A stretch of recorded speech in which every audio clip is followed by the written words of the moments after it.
Le sommet de Pau avait été convoqué début décembre par le président français dans un contexte de multiplication des attaques terroristes au Sahel, mais aussi de la montée du sentiment anti-français dans la région. Barkhane est une mission essentielle pour la France. Nous continuerons à lutter contre les terroristes djihadistes. Nous continuerons à le faire avec nos partenaires africains, nos partenaires européens et internationaux. Vendredi, 1 millier de Maliens ont encore manifesté à Bamako pour réclamer le départ des troupes étrangères, en particulier françaises.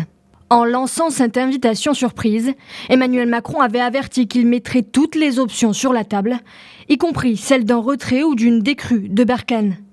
Initialement prévu en décembre, le sommet de Pau avait été reporté en raison de l'attaque d'un camp militaire à Inates, au sud-ouest du Niger.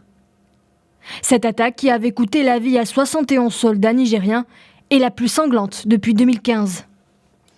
À Pau lundi, il sera notamment question des moyens matériels et logistiques mobilisés dans la lutte contre le terrorisme. Une question qui avait déjà été évoquée au mois de novembre lors du Forum de Paris. Au Sahel, nous avons mis en place la force conjointe du G5 Sahel avec des contingents de 5 pays, la Mauritanie, le Mali, le Burkina, le Niger et le Tchad. Nous avons mutualisé nos capacités, nous avons lancé un appel à la communauté internationale pour qu'elle soutienne ces différentes forces conjointes qui se battent pour la paix, qui se battent pour la sécurité, non seulement pour leur propre sécurité, mais pour la sécurité mondiale.